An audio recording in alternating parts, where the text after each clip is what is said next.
biggest tax cut in history, great for security, great on the southern border. Immigration is covered. We covered just about everything. Again, it's the biggest bill ever signed of its kind. Mr. President. Some House Republicans that were concerned about the bill said that they had conversations with you where you made some comments. What comments did you make? Did you tell Representative Wise that you have an action on gun rights? What sort of deals did you make with those? Well, I talked to a lot of different Republicans in doing it, and we had a good time in being there. I did not have much of a problem with any of them. As you know, we had 2 negative votes, but we had whatever it was, the final vote. Yeah, I think a few of them I did, but I think they would have gone yes anyway. What were the deals? No deals. No deals. What I did is we talked about how good the bill is. I mean, that's a deal, I guess, when you think about it. But obviously convinced them, but it was not hard.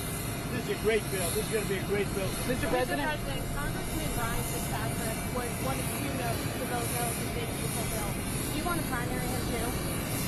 Well, I was disappointed that he did that. There were 2 of them that voted no, so I was disappointed that he voted no. Mr. President, what did your call with Vladimir Putin today accomplish? We had a call. It was a pretty long call. We talked about a lot of things, including Iran, and we also talked about, as you know, the war with Ukraine, and I'm not happy about that. Mr. President, Mr. President. No, I didn't make any progress with it at all. Mr. President, how much growth can the country expect from the one I big think we're beautiful going to get bill? great growth. I think we'll have growth in record numbers. This is going to be something that's amazing, and everybody was watching it all over the world. And I want to congratulate the Speaker and Tom Emmer and Steve Scalise and everybody else. I mean, they worked so hard, so hard. This has really been going on for over a year, if you think about it. I think, to be exact, about 14 months.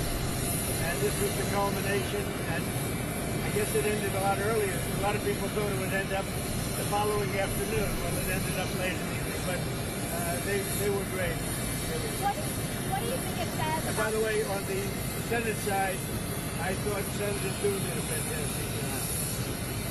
What do you think it says about the power you've amassed within your party compared to your first term that you were able to get this over the finish line? I think I have more power now. I could say, oh, gee, I don't know. I think I probably do because we've had a great record of success. You know, my first term was very, very successful. We had the greatest economy in the history of our country. I think we're going to blow it away this term. But, Mr. President, you know, we've proven certain things, and yeah, I think probably it's got more gravitas, more power. Sir, you signed a trade deal with Vietnam yesterday. A great deal, 40% on transshipping. Can we expect any more of that before next week, sir? So we have a couple of other deals, but you know, my inclination is to send a letter out and saying what tariff they're going to be paying. It's just much easier. We have, you know, far more than 170 countries. And how many deals can you make? And you can make good deals, but they're very much more complicated. I'd rather, and I've been like this from the beginning, I'd rather send out a letter saying this is what you're going to pay to do business in the United States. And I think it'll be well received. I think it's just so many countries. And you know, then they go specific. Let's do this, let's do that, beef, ethanol. And I'd rather just do a simple deal where you can maintain it and control it. You're going to pay a 20% or 25 or 30% tariff. You brought in a record amount. We're going to be sending some letters out starting probably tomorrow, maybe 10 a day, to various countries saying what they're going to pay to do business with the U.S. Mr. President, a impeachment of a Republican congressman was gunned down last night in Washington, D.C. Do you think it's time for Congress to take back control of D.C.?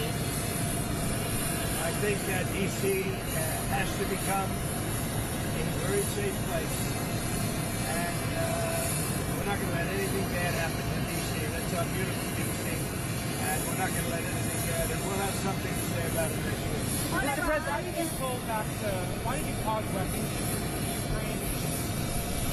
Why did you pause weapons? We haven't. We're giving weapons, but we've given so many weapons. But we are giving weapons, and we're working with them and trying to help them. But we haven't. You know, Biden emptied out our whole country giving them weapons. And we have to make sure that we have enough for ourselves. So what message? Who are you with? No wonder. Mr. President, there's going to be a lot of symbolism tomorrow when you sign the One Big Beautiful Bill. On Independence Day, at the White House, kicking off the 250 years of American independence. What message should Americans be getting tomorrow when you sign this bill? Well, I think it's going to be really a message of proudness. You're going to be proud of your country because our country is doing fantastically well. The economy is great. You saw the stock market today. We're setting records. In every aspect of our country, we're doing well, despite the fact that we inherited millions of people that shouldn't have been here. And I think we have crime stats that are coming out that are showing the lowest numbers we've had in many years. And that also despite the fact that a lot of people are here that shouldn't have been let into our country. So they're going to be very proud tomorrow. So we're signing at about 5 o'clock. And at about 5 o'clock, we're going to have B-2s and F-22s and F-35s flying right over the White House. And the Speaker and I and John Thune, we're all there together with I think most Republican senators and congressmen and women. And it's going to be a great day. So we'll be signing with those beautiful planes flying right over our heads. All right? What are your expectations for the next round of talks between Wickoff and his Iranian counterparts? Well, we're going to see. Steve is a great guy. He's a great negotiator.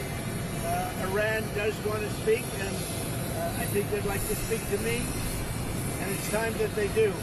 We're not looking to hurt them. We're looking to let them be a country again. They got beat up, and they were both exhausted, frankly. But Iran really got beat up, and I think they want to meet. I mean, I know they want to meet, and if it's necessary, I'll do it. But Steve is involved, is very much involved, and he's done a fantastic job. All right, one more.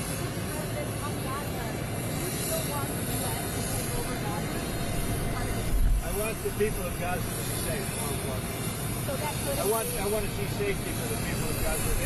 They've gone through hell. Thank you very much. Thank you, sir. Thank you, sir. See you in Iowa. Okay, thank you.